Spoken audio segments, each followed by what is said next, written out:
Hello student, आज हम देखने वाले हैं कक्षा 12 की इंग्लिश फ्लेमिंगो के प्रोज से थर्ड चैप्टर, जिसका नाम है डीप वाटर। इसकी ऑथर हैं विलियम डगलस जी हैं। आपका जन्म 1898 में हुआ था, मृत्यु 1980 में हुई थी। आज के वीडियो की कहानी में डगलस जी पानी के अंदर अपनी डर के बारे में बात करते हैं और कैसे अपने डर को दूर किया। अंत में अपनी दृढ़ इच्छा शक्ति, साहस, कड़ी मेहनत और दृढ़ संकल्प के साथ अपने डर को दूर किया था। एक बार जब डगलस जी ने हिम्मत दिखाई अपने डर के सामने, तो वो डर गायब हो गया। इससे हमें पता चलता है कि हमारे ज़्यादातर डर बिना आधार के होते हैं। इस वीडियो में हम सीखेंगे कि हम अपने डर को किस प्रकार ख़त्म कर सकते हैं। मेरा नाम राकेश कुमार है। फैक्ट एग्ज़ाम से स्टार्ट करने से पहले आपसे एक छोटी सी रिक्वेस्ट है कि वीडियो को अंत तक देखिए, क्योंकि इसको देखने से दो लाभ हैं। पहला लाभ, अगर आप स्टूडेंट हैं तो आपकी प्रिपरेशन अच्छी हो जाएगी। अगर आप स्टूडेंट नहीं हैं तो आपको एक अच्छी कहानी फिल्म के रूप में देखने को मिलेगी, जिससे आप अपने आप को ज़्यादा बेबुनियाद डर को ख़त्म कर पाएंगे। तो कहानी स्टार्ट होती है। जब डगलस जी ये 11 वर्ष के थे तो उन्होंने ठान लिया था कि वे याकीमा के YMCA के तालाब में तैरना सीखेंगे, क्योंकि यह तालाब सुरक्षित था। उथले किनारे पर 2 फुट गहरा और दूसरे किनारे पर 9 फुट गहरा था।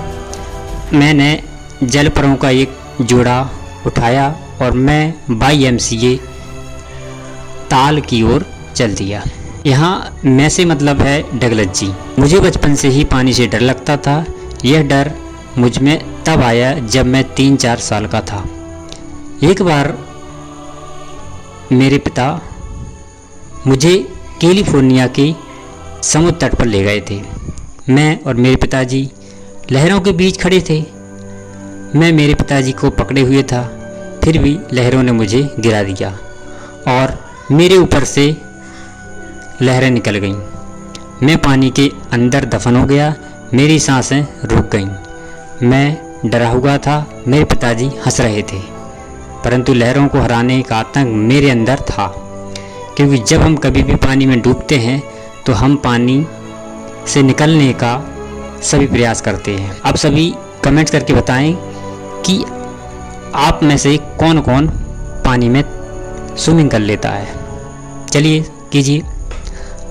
तो YMCA के ताल पर पहुंचते ही मेरा डर फिर से जाग गया था, लेकिन मुझ में आत्मविश्वास था, जिसके कारण डर भाग गया।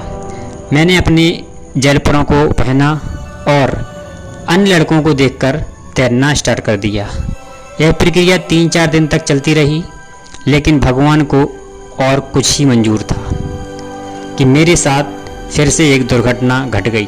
एक दिन मैं अकेला तालाब पर बैठा था कि तभी एक 18 वर्ष का नौजवान शक्तिशाली हट्टा खट्टा लड़का आया और मुझसे कहा, ओ पतलू, तुम्हें डूबना कैसा लगेगा? इसके साथ ही मुझे उठाकर पानी में फेंक दिया।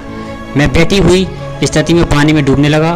पानी की तलहटी पर पहुंचने से पहले एक मैंने योजना बनाई कि जैसे ही मैं तल पर पहुंचूंगा तो अपने पैरों को ज़मीन पर तेज़ी से मारूंगा और छलांग लगाकर वापस ऊपर आ जाऊंगा और तैर कर किनारे पर आ जाऊंगा। मैं नीचे की ओर जा रहा था।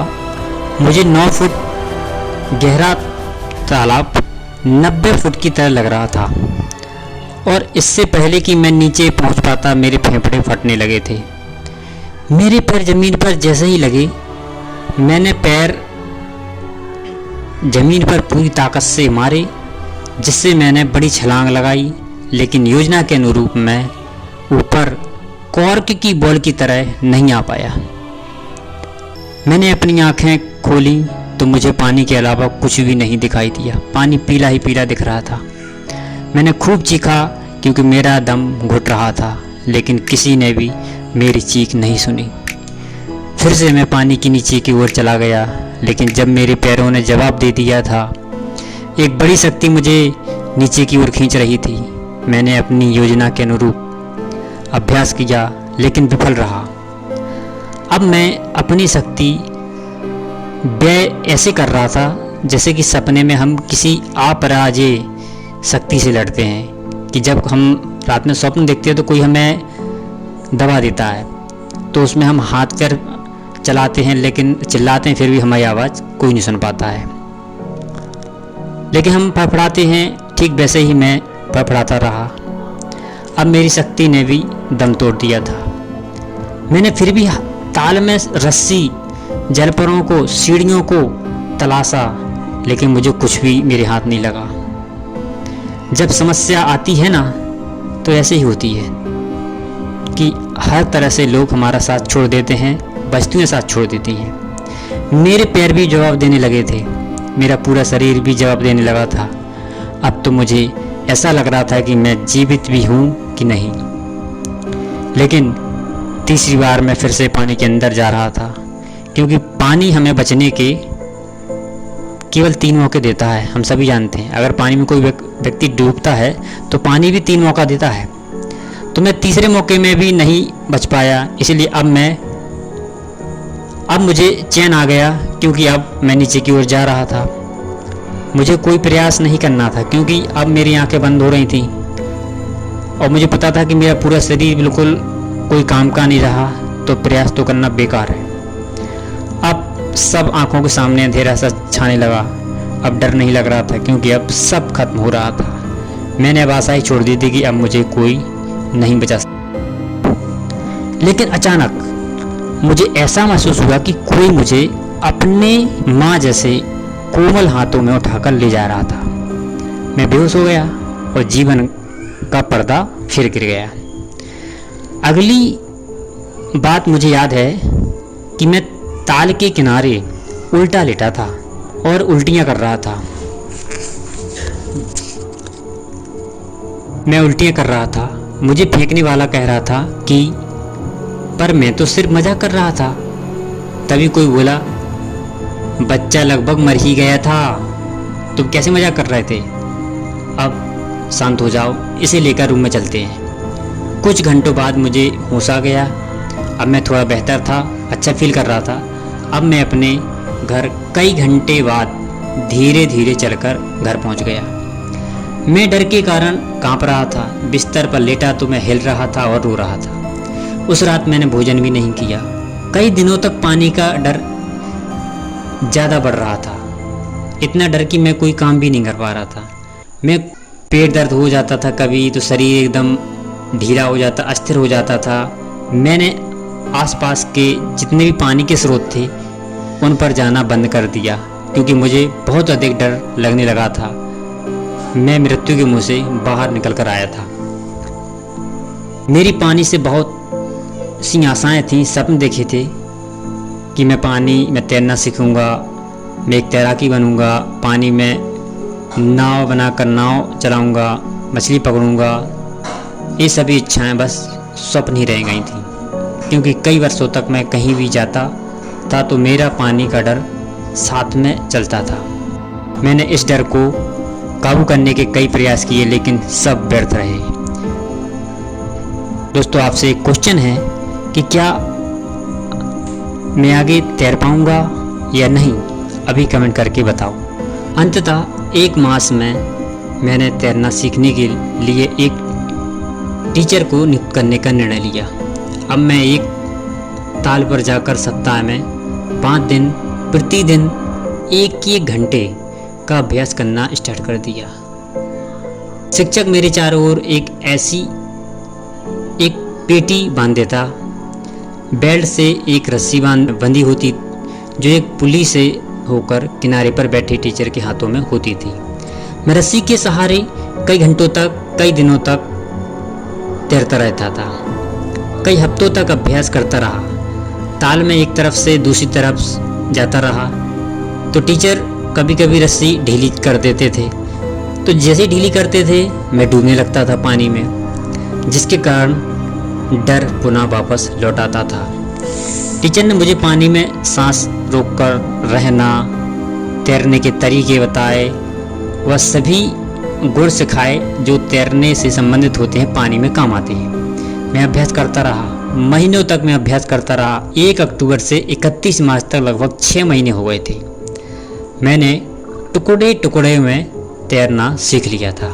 1 अप्रैल को मेरी टीचर ने मुझसे कहा कि अब तुम तैर सकते हो, गोता लगाओ और ताल की पूरी लंबाई तैरकर पूरी कर लो। धीरे धीरे जाओ, चाहे तेजी से जाओ। मैंने उनकी बात मानी और ऐसा ही किया। टीचर का कार्य पूर्ण हो चुका था, लेकिन मेरा कार्य अभी बाकी था। मुझे अपने डर पर विजय पाना था। इसके लिए मैंने ताल में तैरना स्टार्ट कर दिया।